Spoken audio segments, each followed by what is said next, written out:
चाहे कोई मर्द हो या औरत हो, रोना एक नॉर्मल फेल है जो आपके दर्द को बहुत ज़्यादा कम करने में मददगार और आंखों की सेहत के लिए भी मुफीद साबित होता है। और ये एक ऐसा रवैया है जो दूसरों में हमदर्दी का जज्बा भी पैदा करता है।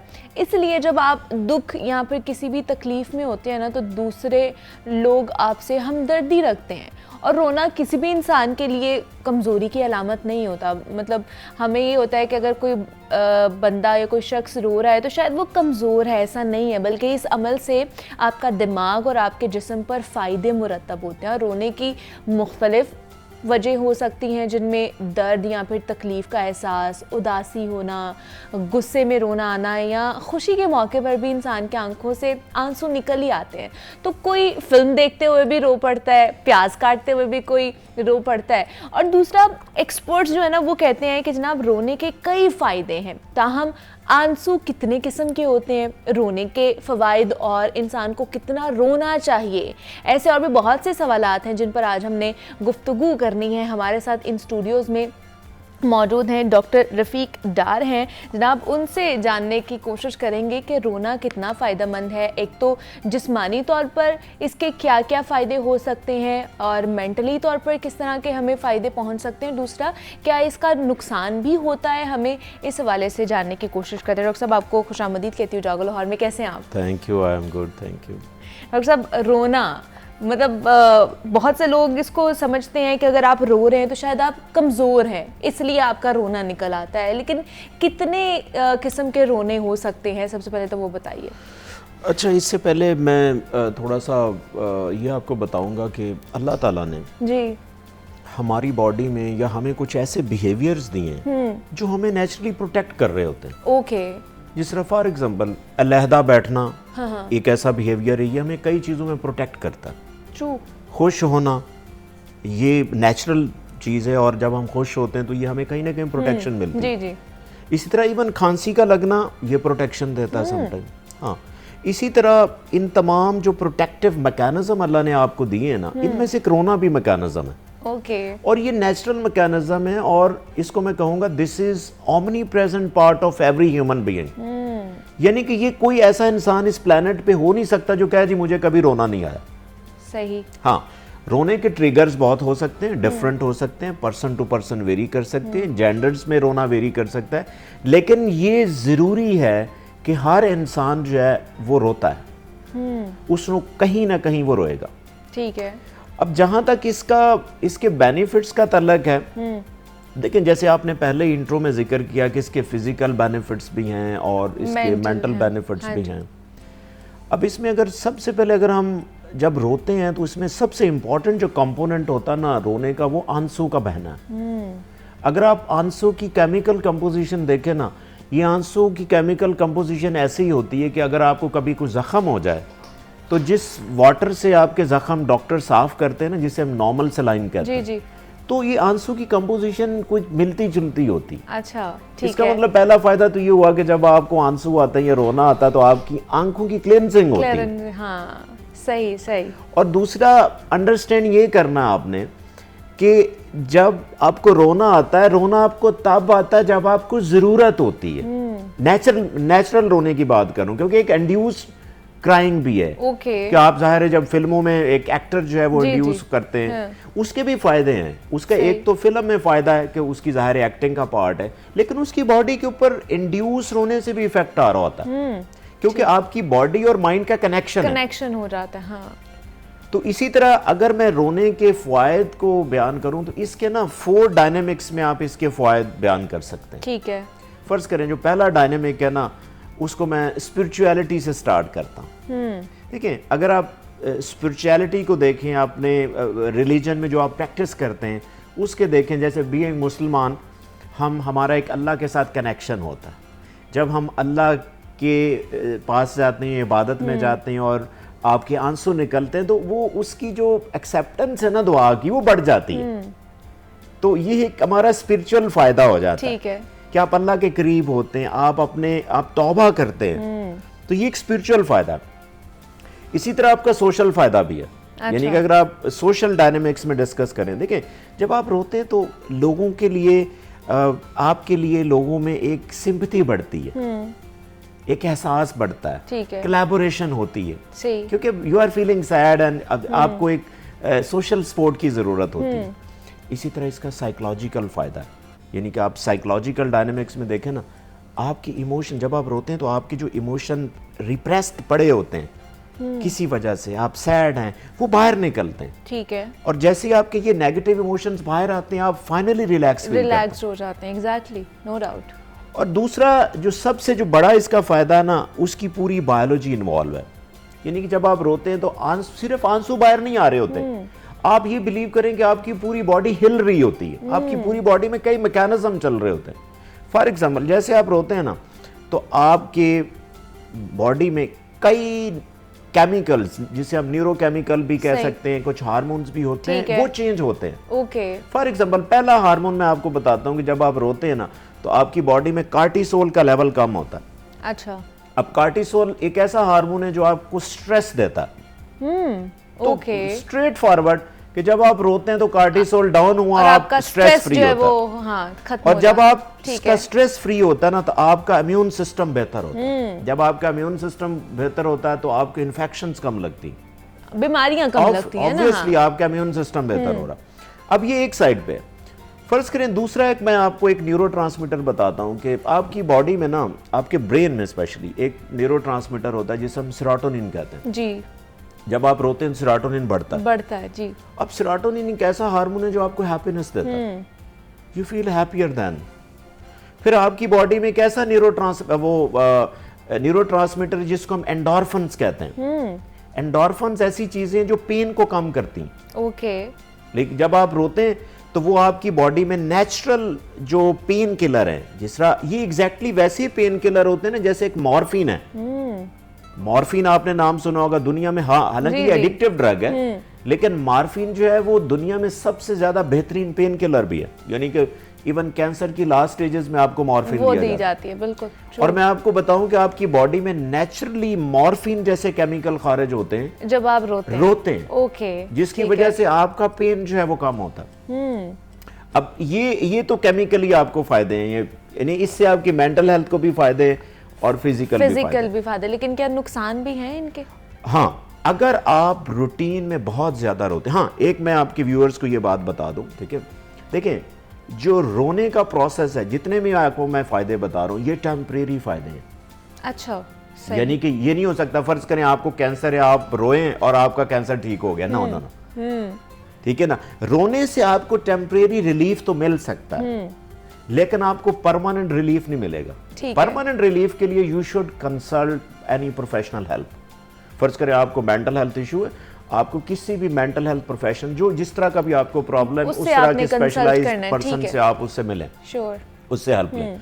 आपको कोई फिजिकल प्रॉब्लम है जिससे आपकी फर्ज करो रोने से पेन तो एक दफा कम होगी, लेकिन अगेन मैं बता दूं ये टेम्परेरी रिलीफ है।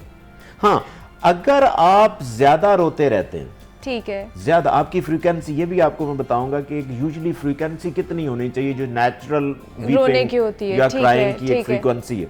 लेकिन इसके नुकसानात क्या हैं हमारे मेंटली और फिजिकली रोने के? जब आप ज्यादा रोते तो आप डिसेंसिटाइज हो जाते हैं, आपकी इवन बॉडी डिसेंट, आप में टॉलरेंस आ जाती है, आपको वो फायदा फिर नहीं होता जो वैसे रोने से हो रहा था। ओके। ये ऐसी एक एडिक्टिव सा प्रोसेस है, यानी एक बंदा रोज ही रोता रहता है, उसको फायदा नहीं होगा। ऐसी है ना कि फर्ज करें मैं हफ्ते में एक दफा कॉफी पीता हूं, मुझे अच्छा लगता है, मैं एक्टिव फील करता हूं। अगर मैं रोजाना 3 दफा कॉफी पीऊंगा तो उसका कोई फायदा नहीं है। इसी तरह चाय का भी ऐसे कोई फायदा नहीं है अगर आप रोज 3 दफा पीते हैं तो उसमें आपकी बॉडी जो है वो उसको टॉलरेट करना शुरू कर देती है। ठीक है। तो ये इसका ये नुकसान भी है कि अगर आप ज्यादा रोते हैं तो आपको इसका फायदा नहीं होगा।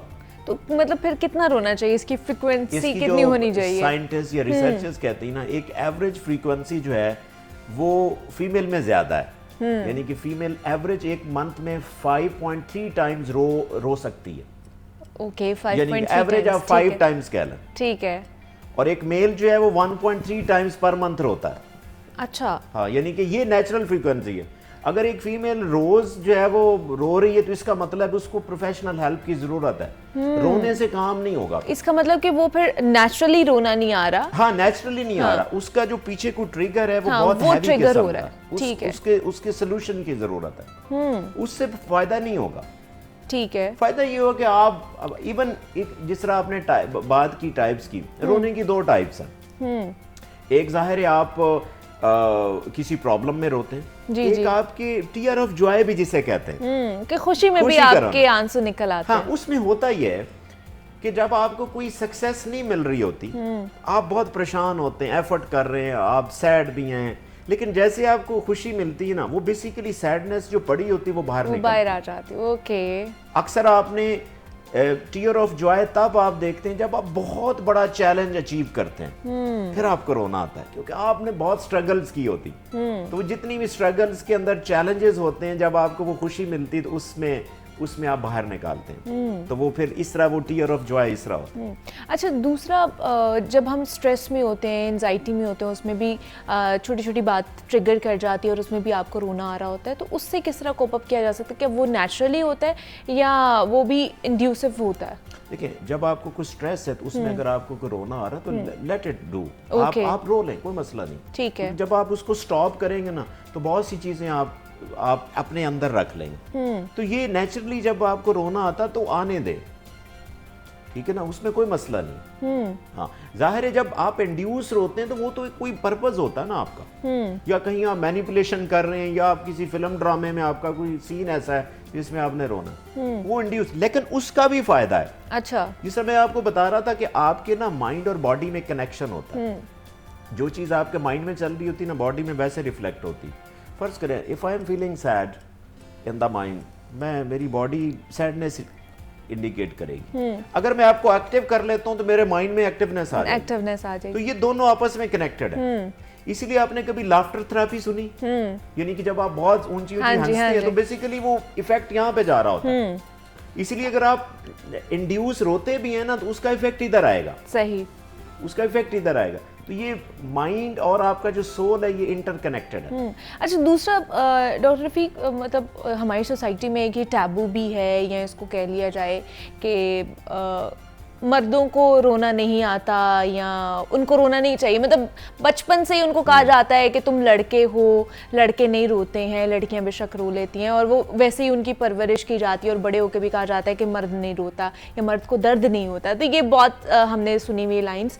तो क्या उन्हें भी नेचुरली रोना आता है और वो उसको स्प्रेस करते रहते हैं और वो कहीं ना कहीं जाके फिर अग्रेसिवली निकलता है, एंगर इश्यूज हो जाते हैं, ये प्रॉब्लम होती है? लेकिन मैंने जैसे पहले भी बताया कि इस दुनिया में 7 बिलियन से ज्यादा आबादी, और हर बंदे को रोना आ सकता है, बंदा है या बंदी है। लेकिन मैंने आपको फ्रीक्वेंसी भी बताई कि फीमेल को रोना ज्यादा आता है। उसकी एक वजह है, वो मैं बता देता हूँ। वजह ये है कि मेल और फीमेल में दोनों में ना स्ट्रेस हार्मोन होता है जिसे हम कार्टिसोल कहते हैं जी। दोनों में एक जैसा होता है, मेल में भी उतना होता है, फीमेल में भी उतना होता है। लेकिन फीमेल में वो अप रेगुलेट होता है, क्योंकि फीमेल में मसला ये होता है कि उसमें हार्मोनल इश्यूज ज्यादा होते हैं, क्योंकि ओवर द मंथ उसमें हार्मोनल चेंजेस आ रही है, जिसकी वजह से कार्टिसोल लेवल डिफरेंट है। दिस इज द रीजन कि फीमेल में जो है वो स्ट्रेस ज्यादा होता है। जब फीमेल में, हाँ, फीमेल में स्ट्रेस भी ज्यादा होता है। ओके। और जब फीमेल में स्ट्रेस ज्यादा होता है तो जाहिर है, ऑब्वियसली मैंने आपको जैसे बताया कि आप जब रोते हैं ना तो आपके लिए एक नीड होती है, इसीलिए आप ज्यादा रोते। फीमेल फिर ज्यादा रोती क्योंकि उनमें जो स्ट्रेस हार्मोन है वो फ्लक्चुएट बहुत ज्यादा करता है। हाँ, मेल में उतना फ्लक्चुएट नहीं करता। हाँ, कुछ ट्रेड्स मेल में, कुछ पर्सनैलिटी टाइप्स मेल में भी ऐसी होती हैं, they are more prone for weeping. Overall जैसे मैंने बताया ना, यानी कि कुछ मेल की टेंडेंसी टुवर्ड्स फीमेल होती है, तो वो मर्द भी बहुत रोते हैं। अच्छा। हाँ, वो मर्द भी बहुत रोते हैं, लेकिन ये हो नहीं सकता कि कोई मर्द कहे कि मुझे कभी रोना नहीं आया। हाँ, उसकी सिचुएशन डिफरेंट हो सकती है, उसकी फ्रीक्वेंसी डिफरेंट हो सकती है, उसका लेवल डिफरेंट हो सकता है। तो बड़े बड़े मैंने लोगों को रोते देखा, ठीक है, इवन प्राइम मिनिस्टर लेवल तक लोग रो पड़ते। सही, तो ये हो नहीं सकता। लेकिन उसकी सिचुएशन डिफरेंट होती है। जाहिर है मेरे रोने के लिए मुझे कोई और ट्रिगर चाहिए, ठीक है ना। एक बहुत बड़ा लीडर, उसको रोने के लिए एक और ट्रिगर चाहिए। फर्ज करिए गरीब आदमी, उसकी बाइक चोरी हो जाती है, वो रोएगा। एग्जैक्टली, ठीक है ना। अमीर आदमी की प्राडो भी चोरी हो जाएगी तो कहेगा कोई बात नहीं, खैर नहीं, ले ले। तो ट्रिगर डिफरेंट है, लेकिन ये नहीं हो सकता है कि कोई ये कहे कि मैं कभी रोया नहीं। मतलब रोना सबको आता है, लेकिन आप उसको, लेकिन जो लोग इसको कंट्रोल कर लेते हैं उसके हवाले से क्या कहेंगे आप? देखें, जो कंट्रोलिंग एबिलिटी, ये सारी ट्रेनिंग्स हैं, ठीक है ना। आप देखें, हाँ, अगर आपको रोना ज्यादा आ रहा है तो आपके पास बहुत से ट्रेनिंग टूल हैं जिसकी वजह से आप अपने आप को कंट्रोल करते हैं, आप कोप अप करते हैं। ठीक है, साइकोलॉजिकल हेल्प है, ठीक है, तो आप साइकोलॉजिस्ट के पास जाएं, प्रोफेशनल हेल्प लें, जिससे आपको रोना कंट्रोल होगा। बहुत सी एक्सरसाइज हैं, टेक्निक्स हैं कि आप रूटीन में रोते ना रहे डेली बेसिस। हाँ, एक जो फ्रीक्वेंसी मैंने बताई, इससे आप ज्यादा जा रहे हैं, तो इसका मतलब है कि आपको कहीं ना कहीं आपको फिर वो हेल्प चाहिए किसी की, फिर आप वो नेचुरली आपका रोना नहीं निकल रहा, फिर आपको हेल्प चाहिए। मैं आपको बता दूं कि ये जो हम फायदे बता रहे हैं, ये टेम्परेरी इफेक्ट है रोने का, लॉन्ग टर्म बिल्कुल नहीं। मतलब फिर भी कोई ऐसी सिचुएशन हो तो रो लेना चाहिए। हाँ बिल्कुल, मायूब नहीं है ये चीज, बिल्कुल नहीं, बिल्कुल नहीं। और ये मैंने आपको शुरू में बात ही स्टार्ट ऐसे की कि ये बहुत से हमारे बिहेवियर्स हैं जो नेचुरल बिहेवियर्स हैं और हमारे लिए प्रोटेक्टिव हैं। जिस तरह मैंने आपको इवन कफिंग का बताया कि कफ करना भी बॉडी के लिए प्रोटेक्टिव है। अच्छा, जैसे आपने कहा कि हम सैड होते हैं, हमारा रोना निकलता है, हम खुश होते हैं, हमारा रोना निकलता है। बहुत से लोग अग्रेसिव हो जाते हैं, गुस्से में होते हैं, तब भी उनका रोना निकलता है कि शायद वो अपना गुस्सा उस तरीके से पोर्ट्रे नहीं कर पा रहे हैं या निकाल नहीं पा रहे हैं, तो उसकी वजह से भी आंसू निकल आते हैं। ये भी एक सिचुएशन होती है। मैं आपको बताऊं कि हमारे ना बिहेवियर्स में एक डोमिनेंसी होती है। अगर आपका एक बिहेवियर बहुत ज्यादा जा रहा है तो दूसरा कम होता है। फर्ज करें, यूजुअली ऐसा नहीं होता कि जब आप बहुत गुस्से में हो तो आप साथ रो भी रहे हैं, बहुत कम होता है, ठीक है ना, क्योंकि आप गुस्से में ज्यादा जा रहे हैं। तो at a time mind senses ये कहती हैं कि आप एट अ टाइम 2 या 3 बिहेवियर को ज्यादा पोर्ट्रे कर सकते हैं, सबको एट अ टाइम लेके नहीं चल सकते। ये नहीं हो सकता आपको गुस्सा भी हो, साथ एंजाइटी भी हो, साथ स्ट्रेस भी हो, रोना भी आ रहा हो, नहीं, ऐसे नहीं होता। एट अ टाइम 2-3 बिहेवियर्स आपके प्रीडोमिनेंट होते हैं, बाकी सब साइड होते हैं। जी ठीक है, मतलब ये इतना कोई मायूब नहीं समझना चाहिए समल को, थोड़ा बहुत रो लेना चाहिए दिन में। बिल्कुल, ये एक नेचुरल मैकेनिज्म है, इसको जब रोना है ठीक है। और आपको देखिए, मैंने आपको बताया कि आपको रोना ही तब आता है जब आपको जरूरत होती है। देखिए, फीमेल क्यों ज्यादा रोती है मर्दों से? इसलिए रहती है कि उनके रीजन ज्यादा है रोने के। इसीलिए आपने देखा होगा कि फीमेल की जो फूड है ना, वो मेल से जरा डिफरेंट है। यानी आपने कभी मर्दों को ज्यादा चॉकलेट खाते हुए नहीं देखा होगा जी। फीमेल क्यों ज्यादा चॉकलेट खाते हैं? इसलिए क्योंकि चॉकलेट जो है ना, आपका सेरोटोनिन लेवल बूस्ट करती हैं। अच्छा। आपको हैप्पी करती हैं। अच्छा। तो उनको ज्यादा जरूरत है हैप्पीनेस की एज कंपेयर टू मेल। इसीलिए आपको जितने भी जो आप कह लें कि कार्बोहाइड्रेट्स वाली फूड्स होती हैं, जिस तरह फ्रेंच फ्राइज हैं, फीमेल ज्यादा प्रेफर करेंगी। लेज हैं, इस तरह की चीजें जो जल्दी से एनर्जी देती हैं, आइसक्रीम्स हैं। अच्छा। ये फीमेल क्यों ज्यादा आती है? क्योंकि इनको ज्यादा जरूरत है। ठीक है, बॉडी अंदर से एक ना ट्रिगर करती है। फर्ज करें जैसे मुझे प्यास लगी है तो मैं पानी पीने जाऊं, तो फीमेल को जब कार्टिसोल ज्यादा है तो उसको डाउन करना है, तो उसको वैसी ही फूड चाहिए। इसीलिए मेल और फीमेल की फूड प्रेफरेंसेस भी डिफरेंट है। ठीक है, ये ज्यादा, हाँ, फीमेल ज्यादा कंफर्ट फूड की तरफ ज्यादा क्यों जाती है? ठीक है ना, आप कभी मार्केट में जाके सर्वे कर लें कि फीमेल का ट्रेंड क्या है, कौन सी चीजें, किस तरह के स्नैक्स खरीदती हैं। मेल वैसे नहीं जाएंगे। मेल की क्या ज्यादा होगा, सिगरेट ले ली जाके, या मटन कढ़ाई खा ली, या कढ़ाई खा ली। लाइक फीमेल्स क्या जाएगी, चॉकलेट्स हैं, लेज हैं, फ्रेंच फ्राइज हैं, सारी कंफर्ट फूड्स की तरफ जाती, क्योंकि कंफर्ट फूड उनको जल्दी रिलीफ देता है। ठीक है, फिर उनकी एक्टिविटीज भी ऐसी हैं, ठीक है, जिससे उनको खुशी मिलती ज्यादा। तो ये बिहेवियर आपको आपकी मजबूरी होता है समटाइम। हम समटाइम ऐसे कर्ज करनी है, ये ऐसे क्यों, आपको क्या ये शौक है?